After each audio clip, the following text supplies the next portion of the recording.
Bienvenidas profesores y profesoras que integran nuestra red de aula virtual.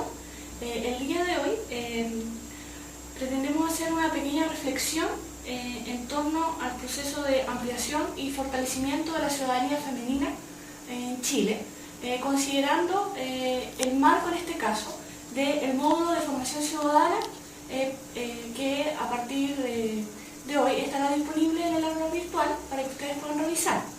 Este módulo al que podrán ustedes acceder tendrá contenido asociado a material didáctico, guías de formación, procedimientos evaluativos y documentos bibliográficos que tienen como objetivo hacernos reflexionar sobre los procesos de ampliación de ciudadanía en Chile, pero también extendiéndonos al contexto regional y al contexto internacional.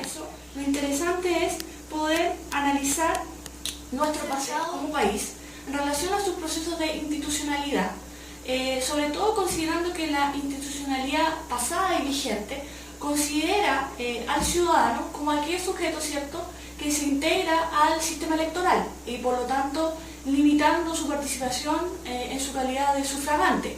El punto es, ¿la participación ciudadana es solo eso?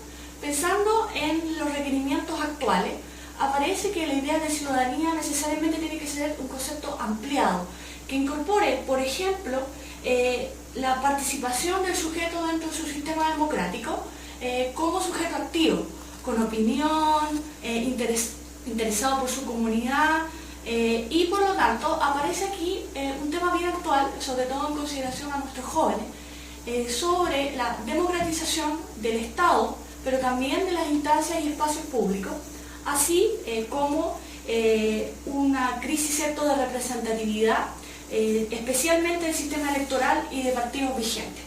Ahora, pensando en ese contexto, vamos a tener que la participación ciudadana femenina, tanto en Chile como en Latinoamérica, ¿cierto?, fue tardía, y por lo tanto los procesos de democratización que se generaron en Chile, al no incorporar a la mujer, eran procesos limitados. Vamos a tener que la discusión sobre la república en torno al aumento de los límites de la ciudadanía va a generar en el ambiente político una discusión en torno a cuáles son los sujetos que tienen que participar en el sistema, elegir a sus representantes, pero también ser representados. Pensando en eso, la discusión va a partir antes incluso de la incorporación de las mujeres, sino que relacionada principalmente con los sujetos insertos en nuestros estados republicanos post-independencia. Pensando en eso, vamos a tener que la ampliación de ciudadanía, al igual que en la época colonial, ¿cierto?, se limitaba a ciertos, si pudiéramos decir así, patrones o elementos específicos: edad, condición socioeconómica, pertenencia o integración a un oficio, y también el tema del género. Eso implicó que para el caso chileno y para el caso latinoamericano, las mujeres estuvieron excluidas de la participación ciudadana asociada al régimen electoral hasta bien avanzado el siglo XX. Por lo tanto, por ejemplo, para hablar de democratización efectiva en Chile y en Latinoamérica, no lo vamos a poder hacer hasta mediados del siglo XX. Ahora, esta necesidad de la discusión en torno a la integración de mujeres en el sistema político hace referencia a el reclamar el derecho por parte de las mujeres de ser sujetos políticos activos. Y ese reclamo, en este caso al ejercer la ciudadanía, partiendo por el sufragio, no solamente nació desde las comunidades femeninas o de sujetos individuales femeninos, sino que también nace en un contexto de transformación en torno a la toma de decisiones de Chile y de Latinoamérica. Pensando en eso, vamos a tener que la separación clásica del sistema republicano, pero también previo a la independencia, era esta separación entre público y privado. ¿Qué implicaba ello? Ciertos espacios de desarrollo para mujeres y hombres limitados a las instancias de participación. Para el caso de las mujeres, pensando en que su ambiente vital era el espacio privado, asociado a roles específicos de la mujer: madre, hija, esposa, dueña de casa, y por lo tanto su funcionalidad en el sistema hace referencia a ese sistema privado, versus el hombre que desarrollan sus actividades laborales, económicas, socioculturales en el espacio privado, lo que le permite potencialmente definir las pautas de comportamiento de toda la sociedad. Y por lo tanto la discusión que nuestras mujeres van a generar en Chile y en Latinoamérica es: ¿y nosotras? ¿Cuál es nuestra opinión dentro de la toma de decisiones? Por ejemplo, la generación de leyes, la estructuración de códigos civiles, la generación de pautas de comportamiento, el régimen disciplinador, etcétera, etcétera, etcétera, estaban marcados, en este caso, por una opinión que venía, por un lugar, desde arriba y por otro lado, desde el hombre. Y pensando en eso, aquí aparece la necesidad cada vez más creciente de las mujeres por convertirse en sujetos sociales considerados dentro del sistema, dentro de esta comunidad particular política, en este caso chilena. Aquí aparece una redefinición de la comunidad a partir de la posibilidad de que las mujeres tengan derechos y, asociado a ello, también deberes. Y uno de esos derechos es el derecho a sufragio. La idea es que a partir del derecho a sufragio, la mujer tenga la posibilidad de integrarse a otros espacios, aunque para el caso chileno fue a la inversa. Vamos a tener que las mujeres, antes de la discusión sobre el derecho a sufragio, ya habían tenido la posibilidad de cruzar esa barrera pública y privada e insertarse en algunos ambientes.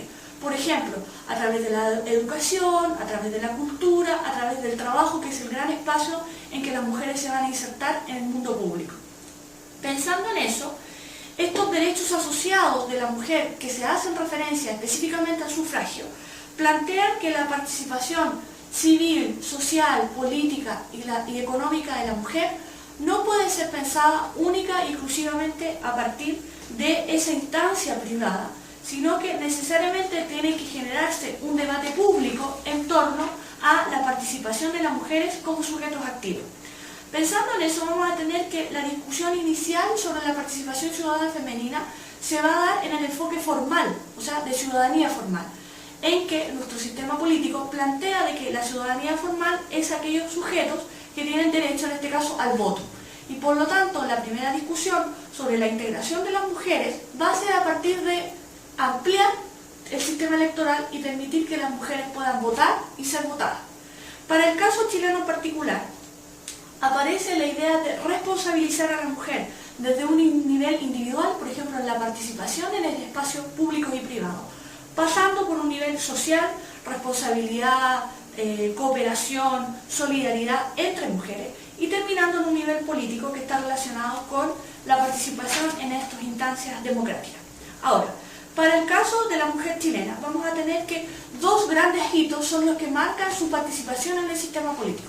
Por un lado, la incorporación en las votaciones de carácter municipal que se van a generar en 1934, y en una segunda instancia, la incorporación en el voto universal a partir de 1949, que en el caso chileno se va a hacer efectivo en 1952, con la posibilidad por primera vez que las mujeres van a tener de votar en una elección presidencial.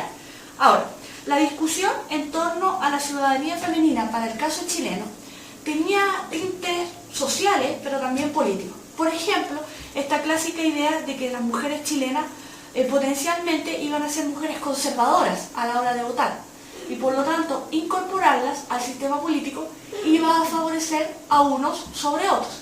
Pero el punto es que la discusión sobre el derecho de sufragio no solamente puede estar o debe estar pensada exclusivamente en el tema de la votación, sino que en esa conceptualización ampliada de ciudadanía, o sea, un sujeto que tenga opinión sobre las situaciones que ocurren en su entorno. Pensando en eso, vamos a tener que las primeras discusiones sobre ciudadanía, en este caso ampliación de la ciudadanía de la mujer, van a plantear no solamente el tema del sufragio, sino que va a aparecer, por ejemplo, la patria potestad de los hijos, el divorcio, el tema del adulterio, las instancias de aborto u otras. Obviamente que marcando matices.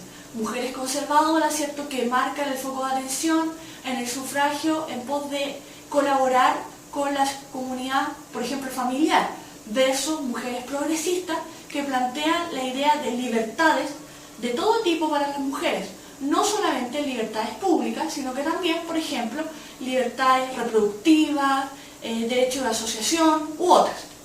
Ahora, Pensando en esa situación, vamos a tener que la discusión sobre la ampliación de la ciudadanía para el caso chileno no la tenemos que limitar única y exclusivamente al tema del voto, sino que también considerar otras instancias en que las mujeres pudieran ser integradas dentro del sistema social.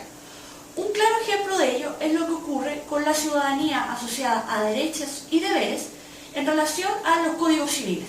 Para el caso chileno nosotros vamos a tener el Código Civil de 1855 que, considerando la explosión femenina a partir de fines del siglo XIX y principios del siglo XX en este espacio público, va a generar también una discusión de que las mujeres no solo voten, sino que también las mujeres tengan otros derechos.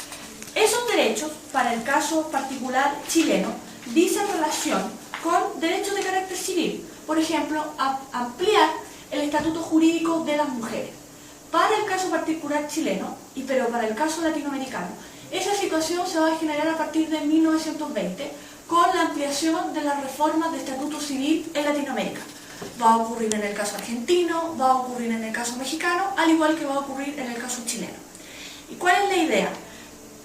Por un lado, presionar por parte de organizaciones de mujeres, especialmente liberales y socialistas, pero por otro lado también la presión de los movimientos sociales, por ejemplo, sindicales, obreros, cercanos, ¿cierto?, a la izquierda, que van a plantear la idea de que el ejercicio de ciudadanía no puede estar pensado única y exclusivamente a que las mujeres sean incorporadas como votantes, sino que también tiene que generar un marco regulador estatal en torno al cambio de la condición de las mujeres. Pensando en eso, para el caso chileno vamos a tener que efectivamente se va a generar un decreto ley, el 328 de 1925, en torno a algunas modificaciones de su estatuto jurídico. Por ejemplo, ejercicio de patria potestad sobre los hijos en ausencia del padre, ausencia que puede estar marcada por muerte, enfermedad u otras. También la posibilidad de ser testigos, curadoras, tutoras, al igual que los hombres, pero para el caso de las casadas limitada por el marido o la justicia. Y también el tema del régimen patrimonial, otro tema fundamental. Por ejemplo, en este último, en relación al régimen patrimonial, aparece aquí una discusión sobre que las mujeres desde antes, o sea, desde fines del siglo XIX, se habían estado integrando en el espacio laboral. Tanto mujeres populares, mujeres de los sectores medios, como mujeres de los sectores altos. El punto es que esa integración, que potencialmente les podía permitir tener algún recurso económico, no iba de la mano con el manejo de ese recurso económico. Por ejemplo, en el caso de las mujeres casadas, ese recurso económico era manejado por el marido y tutoriado por el marido. Y por lo tanto, aparece en torno al régimen patrimonial, por ejemplo, la posibilidad de generar separación de bienes, especialmente en el caso de las mujeres casadas, aquellas mujeres que pudieran administrar los bienes frutos de su trabajo. Y esta reforma, por lo tanto, hace un guiño específico a la incorporación de las mujeres en el espacio laboral. Pero también, por ejemplo, vamos a tener la posibilidad, en el caso de las mujeres, de ejercer libremente un oficio, una profesión o una industria del comercio. Ahora, esta posibilidad no quiere decir que no se haya dado de antes. Aquí la norma viene a regular algo que se venía dando desde fines del siglo XIX, incluso antes, que es la participación activa de las mujeres en el espacio público a partir del trabajo. El punto es que esa participación, por ejemplo, era de mujeres no incorporadas formalmente a la estructura familiar, por ejemplo, mujeres solteras, mujeres viudas, mujeres en amancebamiento o concubinato, y por lo tanto esas mujeres tenían una mayor libertad en cuanto a su desarrollo. Pero el gran problema de nuestro estatuto jurídico está relacionado con las mujeres casadas, porque la ley en relación a las mujeres casadas tendía a ser negativa en cuanto al ejercicio de su libertad. Por ejemplo, la libertad económica o la libertad espacial. Ahora, además hay que considerar que junto con la modificación del Código Civil de 1925, también se van a generar en el contexto de explosión de los sectores sociales en relación al Estado, una serie de otras leyes, por ejemplo, las leyes asociadas al contrato de trabajo, que para el caso de las mujeres va a permitir, por un lado, la libre administración de salario a las mujeres obreras, pero también, por ejemplo, algunas condiciones asociadas a pre y postnatal, condicionamiento de espacio físico, pero siempre limitados a la separación, por ejemplo, de género. Ahora, finalmente, ¿qué es lo que queremos generar con esta reflexión? Pensar que la generación de una ampliación de ciudadanía, en este caso del sujeto femenino, no solamente tiene que estar pensada en relación al voto, sino que la participación que ellas tengan en otras instancias, como sujetos activos. El gran problema que se genera aquí es en torno a el factor desestabilizador o desestructurador del discurso femenino una vez que las mujeres logran ser integradas al sistema electoral, que como les decía yo, en el caso chileno fue en primera etapa en 1934 y en una segunda etapa en 1925, o sea, perdón, el 52. Pensando en esto, vamos a tener que aquí aparece la discusión interna de que una vez que las mujeres fueron integradas en el sistema político, el resto de discusiones quedó guardado debajo de la mesa.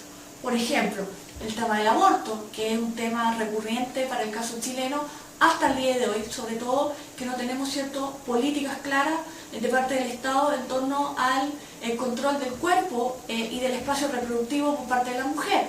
También aparece la discusión sobre las limitaciones, especialmente de las mujeres casadas que están bajo el alero del hombre. O, por ejemplo, el tema de leyes de divorcio o de patria potestad que incluso hasta el día de hoy se siguen manteniendo. No debemos olvidar que para el caso chileno, por ejemplo, la ley de divorcio va a aparecer muchísimos años después de que se consigue el voto. La ley de divorcio chilena se va a generar en la década del 2000. Entonces, pensando en eso, la consecución del voto para el caso de las mujeres chilenas efectivamente fue un logro, fue un paso para su formación ciudadana. No obstante, esta formación ciudadana tenemos que pensarla en una integración ampliada de las mujeres, sobre todo cuando, para el caso chileno en particular, ciertas temáticas aún no están resueltas, por un lado, pero por el otro, que problemas históricos en torno a la participación de la mujer en el espacio social siguen estando presentes.